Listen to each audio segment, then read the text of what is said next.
Welcome to my world history notes, where I read from the book that I wrote to teach homeschoolers world history. A Bible believer looks at world history. You can find it on lulu.com, amazon.com, or at the Bible Baptist bookstore. Today, I'm going to be discussing some brief comments on the Hundred Years' War. Superficial at surface. I just want you to know about these things, and then you can do your own study and come to your own conclusions. I'm going to begin. Moving ahead in time, we look at the first phase of the Hundred Years' War. This war was actually a series of 8 major conflicts between the royal houses of England and France, lasting nearly 120 years, from 1337 to 1453. 4 of these periods took place in the 14th century and 4 in the 15th. Although this series of wars started out as a typical feudal dispute, it had nationalistic importance that resulted in an Anglo-French rivalry that lasted for more than 5.5 centuries. There were 3 main causes of the war. One, the feudal relationship of the kings of France and England. As dukes of Aquitaine and barons of other French lands, the kings of England were vassals. As rulers of England, they were sovereign kings. The French kings rightly feared that the English rulers would try to consolidate their French lands with their English. The English kings hated being subordinate to the French. 2, the French and English kings were fighting over the commercial promise of the wealthy and industrial county of Flanders. 3, the French were helping by way of Scotland to stir up the almost constant wars in England. An important battle was the Battle of Sluis on June 24, 1340.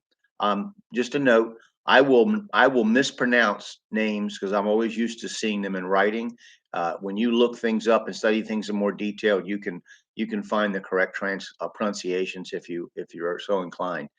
Okay, so at this battle, when an English fleet of 150 vessels fought a French fleet of 190 ships at the entrance of Sluis harbor and captured or sunk 166 of them. In 1338, Edward, King of England, proclaimed himself King of France also. This claim was accepted by Louis IV of Germany. In 1345, Edward raised a large expeditionary force to invade France and support his allies in that country. In his army were a great many archers, archery having become a significant English battlefield tactic.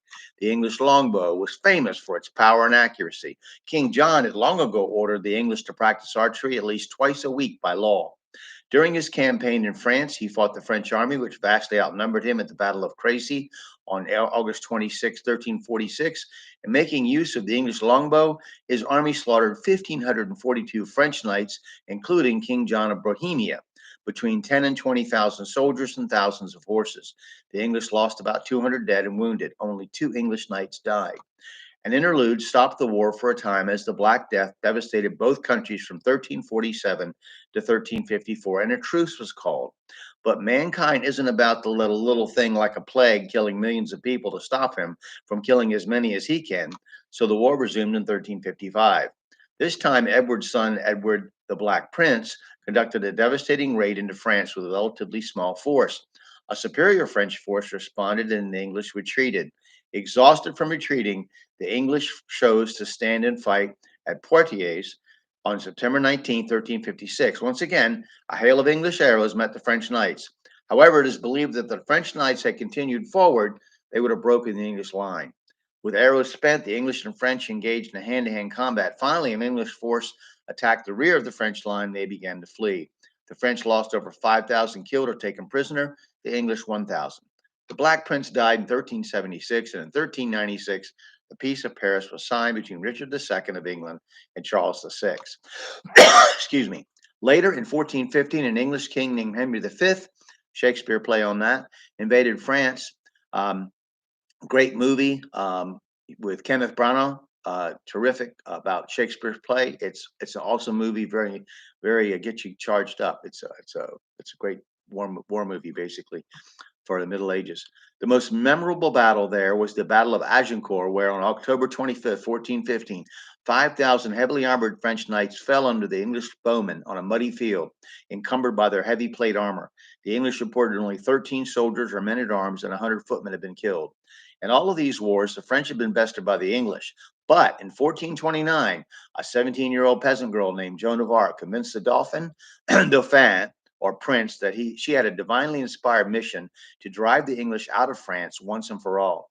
Surprisingly, he put her at the head of an army whose function it was to try to relieve the city of Orleans.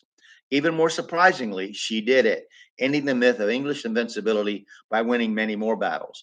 Finally, she was captured and turned over to the English and was burned at the stake for religious reasons. Her dauphin had betrayed her by not coming to her aid. Within 5 years of her death, the French had recaptured Paris and a 5 year truce was signed. Two excellent books on Joan of Arc are Joan of Arc, Her Story by Regine Pernaud, and Marie Veronique Clean's, and Joan of Arc, A Military Leader by Kelly DeVries. So I'm going to talk about, well, let me just make a brief statement about England, and then we'll talk about the papacy next time.